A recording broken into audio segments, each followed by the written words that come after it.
कितना बड़ा मकान हो तो उसमें कितना पैसा लिया जाता है, कितने बड़े मकान के किस क्षेत्र में क्या रेट हैं, ये सारी जानकारी कोई और नहीं दे रहा है, खुद उनके पार्षद महोदय दे रहे हैं।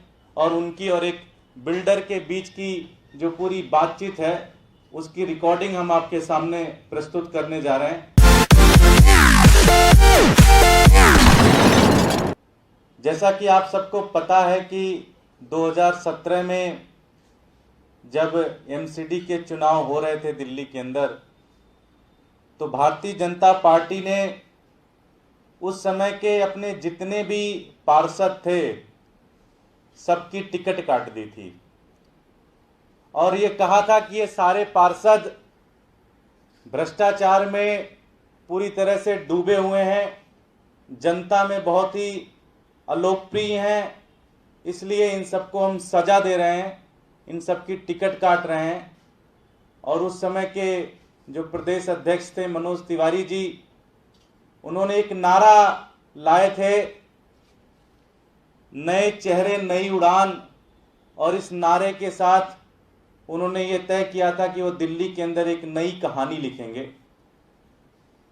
लेकिन ये नए चेहरे वाले अपने पुराने चेहरों के बाप निकले भ्रष्टाचार में। आज दिल्ली के अंदर भाजपा के पार्षद कूड़ा उठवाने से लेकर एक आम आदमी, एक गरीब का झुग्गी पड़ने तक, लिंटर पड़ने तक, हर चीज में भाजपा के पार्षद पैसे खाते हैं। ऊपर से नीचे भाजपा का एक एक पार्षद भ्रष्टाचार में पूरी तरह से डूबा पड़ा हुआ है और ये लगभग सबको पता है। ये बिल्कुल व्यापक जानकारी है, एक ऐसी जानकारी है जिससे हर आदमी को पता है। लेकिन आज हम आपके पास इसकी सबूत लेके आ रहे हैं। आज हम आपके पास एक ये पूरा नेक्सस कैसे चलता है, कितना बड़ा मकान हो तो उसमें कितना पैसा लिया जाता है, कितने बड़े मकान के किस क्षेत्र में क्या रेट हैं, ये सारी जानकारी कोई और नहीं दे रहा है, खुद उनके पार्षद महोदय दे रहे हैं। और उनकी और एक बिल्डर के बीच की जो पूरी बातचीत है उसकी रिकॉर्डिंग हम आपके सामने प्रस्तुत करने जा रहे हैं। तो विनोद भाई, ये रिकॉर्डिंग आप लोगों के सामने है।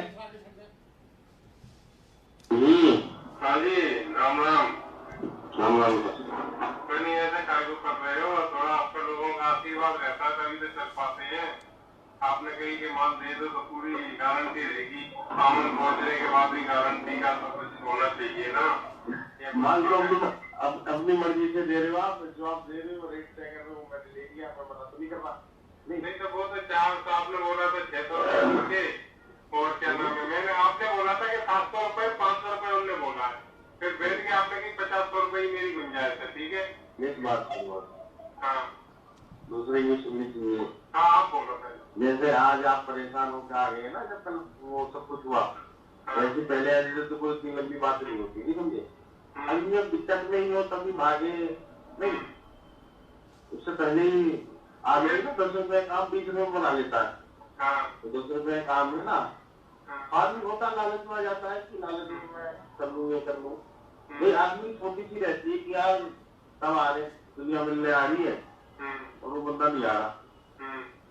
नहीं, मैं आपने 2-3 दिन फोन करा, ठीक है अच्छी बात है, मैंने कहा अभी की बिजी है, उसके बाद तो मैंने कहा था कि ऑफिस में बैठ रहे चले जाना। कोई बोला गया कि उसको बुलवा लेगा, वो कहाँ है, तो वो कह रहे जी वो बिजी है, कोर्ट रोड में लगा हुआ है। शिवम को हमने बोला था, अरे 6 बजे के बाद कौन सी कोर्ट रहती है, 6 बजे के बाद कोर्ट नहीं रहती सर। तो 6 बजे तो निकल जाते हैं ना, ये 7 बजे तक निकलते हैं, 6:30 क्यों किया थे, निकल जाते हैं। जब मैं आता था तब ये निकल लेते थे, ये है। फिर मैंने कहा सैटरडे को तसल्ली से बैठेंगे चाय पिएंगे, तो सैटरडे को फोन किया है 2 बार, इनने फोन नहीं उठाया, फिर जाके अब्बास का फोन आया है मेरे पास। तो मेरी बात जैसे आज की आप पिट्टू को लेके आ रहे हो, इस तिवारी सुनील वर्मा इनकी सबकी कोई इमेज नहीं है, अगर आपके सामने इमेज होगी तो होगी। दिनेश सिंह ये सब ना बरसाती मेंढक है, इनको अपना 2-4 लाख रुपए मिल जाए पहुंच लेते हैं, मतलब ना 6,000 रुपए करना नहीं। तो आप डायरेक्ट बात करो ना, तो आप पढ़े लिखे हो, बिजनेस मैन हो, भाई हमें आपसे डायरेक्ट बात करनी है, हमें प्रोजेक्ट की मतलब नहीं। तो मेरी बात हो गई थी, मैंने कि मैं मकान जो भी काम करूंगा आपसे तो डायरेक्ट। आपने बताया कहा कि हाँ मैं काम करूंगा, तो ये तो नहीं, ये भी बड़ा वाला खोज दिया तब भी नहीं बताया आपने। नहीं तो फिर कर दिया भाई जी, उनका कर दिया ना मैंने। अगर खोज दिया चलो तो कर तो दिया ना, हिसाब पूरे पैसे दिया उसका। आपने वो पूरे पैसे दिए, 3 लाख रुपए पूरे दे दिए 600 के हिसाब से जो भी थे। ऐसा नहीं कि नहीं दिया, आपको जरूरत थी, मैंने कि चलो दे दो, जो कि केस पड़ चुका था उससे तभी मैंने दी। तो अगर कोई बात हो तो बुला, अगर आप फोन करते तो मैं नहीं आता क्या, बुलाते क्यों फोन नहीं, कब फोन अटेंड नहीं किया मैंने। जेई को भी दिए क्या पैसे उसके भी नहीं दिए? क्यों नहीं दिए, सबको दिए मैंने, जेई को क्यों नहीं दूंगा, जेई को भी दिए, आपको भी दिए, 300 रुपए जेई को दिए, 400 रुपए आपको दिए, क्या नाम है, तो कितने 700 रुपए के हिसाब से चले गए मेरे पास से। 2 लाख रुपए आपको दिए इस बिल्डिंग के, 1.5 लाख रुपए जेई को दिए जो इस गली में बनने की। पैसा तो नहीं है, इतनी प्रॉफिट भी तो नहीं आती है कि हाँ प्रॉफिट आ जाए, गरीब आदमी को घर बस जाता है, बहुत ज्यादा देखो टेंशन हो जाता है अंदर। अब निकल गए आप? हाँ निकल गया मैं, अब घर जा रहा हूँ, क्या करूँ। तो लोग ऑफिस में आ जाते हैं कि मीटर लगवाओ, किसी के मीटर नहीं लग रहे हैं, ये 50 तरह की। आप ये इनके ये अगले कदमों के चक्कर ना छोड़ दो, सच बता रहा हूँ मैं। जिसके बाद ही आप 10 बार को गाली देते हो, फिर मुंह लगा लेते हो। और भाई चलिए हमारे लिए हुए तो किसी क्या होंगे नहीं समझे। अरे ये अगर कोई ट्रेन का क्लाइंट पकड़ लाए या वैसे, इस वजह से इतनी बातचीत है, मेरी बातचीत नहीं है। मैंने तो उससे बोल दिया तभी तो आप बुला के लाए इसको। आपने फोन किया होगा ना, आपने फोन किया था ना तब। हाँ तो आप कहते हैं मेरे को जाके खत्म पर नहीं। वो तो जब आप मिल के गए तब भी मुझसे कह रहा कि 5-10 हजार रुपए दे दो, ऐसा आदमी। अच्छा नहीं एक बात बता रहा हूँ मैं, सबकी भाई कोई इमेज नहीं है, बता दिया मैंने। को कुछ भी हो नहीं, मार्केट में बैठने लायक नहीं है ना, इनका अपना मकान बनना था, इसलिए हमारे पीछे लग रहा था। ठीक है खैर जो भी करेंगे, अभी 1-2 दिन का टाइम तो देखते हैं क्या होता। नहीं ये तो कहते हैं क्या नाम है, अब हमसे पूछ के बनाया था, चलो जो भी गलती हो गई मेरे से, मैंने पूछ के बना दिया, बिना पूछ के बना दिया, पैसा दोनों हालत में दिया, पैसा दोनों हालत में ज्यादा खर्च हो गया, टेंशन भी हो रही है। हो सकता है ना पांडे जी से अगर बैठ के बात कर लेता तो ज्यादा अच्छा रहता। अब गैप क्रिएट करने वाले तो यही लोग हैं, आपको मालूम है, गैप क्रिएट करने वाले। तो आप यार डायरेक्ट बात करो ना, गैप तो हो नहीं। अब मेरे को अब्बा फोन कर रहा है, ये भी तो कर सकते थे कि आ जाओ, जब मैं फोन कर रहा हूँ तो फोन उठा लो। इतनी देर बात ही फोन करता है सबको, जिसको बुलाता है ना। हाँ लेकिन वो सीधे तो नहीं फोन कर रहा, वो तो सीधे डरा रहा है, धमका रहा है कि हाँ तुम्हारी वो नहीं है, पैसे नहीं दिए तुमने पूरे के, तुम्हारा वो जा रहा है, लेटर जा रहा है, ये जा रहा है, कंप्लेन भेज दी थी। वो तो शिवम ने बताया होगा तुम्हें, शिवम तो बैठा हुआ था पूरा दिन का। अरे शिवम को कुछ नॉलेज नहीं है बेचारे को, शिवम सीधा 1.5 करोड़ का मकान बनाया, 1.5 लाख रुपए देके चला गया, कह रहा है इतना ही है। नहीं तो मैं तो पूरे हिसाब से दिए ना पैसे, एक जोड़ के दिए पैसे।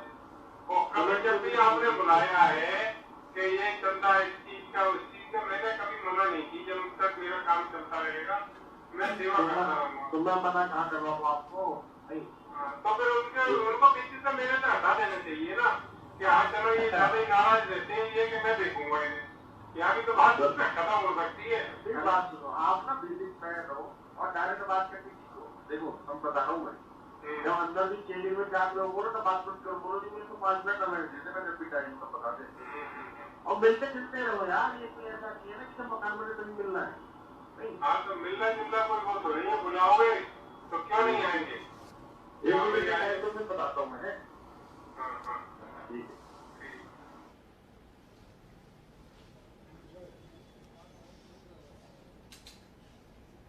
तो साथियों, ये जो बड़ी मधुर सी वार्तालाप थी, ये आप लोगों के सामने हमने दिखाई। ये जनाब निशांत पांडे जी हैं, जो कि अपने क्षेत्र में लिंटर पांडे के नाम से जाने जाते हैं, और कहा जाता है कि लोग गब्बर सिंह से तो बच जाएंगे लेकिन लिंटर पांडे से नहीं बचेंगे। और ये अपने गुर्गों के माध्यम से क्षेत्र में ऐसा कोई घर, ऐसा कोई मकान नहीं छोड़ते जहाँ पे पैसे नहीं लेते। ये वहाँ की पार्षदा रश्मि पांडे, जो कि नाम मात्र की हैं, पार्षद तो असली यही हैं। सारा ये करप्शन का सारा माफिया ये निशांत पांडे जी और लिंटर पांडे जी चला रहे हैं। इस रिकॉर्डिंग में 3 केसेस का जिक्र हुआ है। पहला केस है जिसमें ये बिल्डर और लिंटर पांडे जी की बातचीत है। बिल्डर कहता है जी कि 7 लाख रुपए दिए टोटल, 4 लाख रुपए लिंटर पांडे जी ने लिए, 3 लाख रुपए जेई, जो वहां का जेई था, उसने लिया। एक दूसरा मकान था जिसमें 2 लाख रुपए लिंटर पांडे जी को मिले और 1.5 लाख रुपए जेई को मिले। एक तीसरा केस जिस पे काफी लिंटर पांडे जी नाराज थे, उनका ही कोई दोस्त, उनका ही कोई साथी, जो कि 150 गज का मकान बना रहा था, शिवम नाम का, कह रहे थे कि उसको सिर्फ 1.5 लाख ही देके गया, पूरा हिसाब नहीं करके गया। तो ये भाजपा के पार्षदों की कहानी है और ये सबको पता है। बस आज हमने आपको रिकॉर्डिंग के माध्यम से ये सारी चीजें बता दी। ये सारी की सारी इंफॉर्मेशन आपके सामने रख दी। ये एक एक पार्षद भाजपा का इसी तरह से लिंटर पे 5 लाख रुपए, 10 लाख रुपए, 15 लाख रुपए दिल्ली के आम नागरिक को सता रहा है, दिल्ली के आम नागरिकों का खून चूस रहा है दिल्ली का पार्षद। हमारी 2 मांग है इसके ऊपर। पहला, भारतीय जनता पार्टी लिंटर पांडे और उनके पूरे गिरोह को अपनी पार्टी से बाहर निकाले और हमारी दिल्ली पुलिस से मांग है कि इनके खिलाफ FIR करके इनको तुरंत जेल में भेजा जाए। अगर ऐसा नहीं करते वो अगले 48 घंटे के अंदर, तो हम ये मानने को मजबूर हो जाएंगे कि भारतीय जनता पार्टी भी इसमें पूरी तरह से मिली हुई है।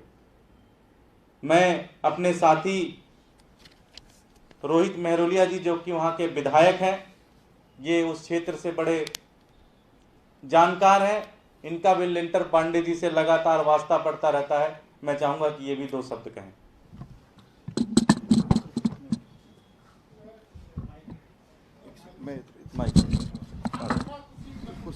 आजा।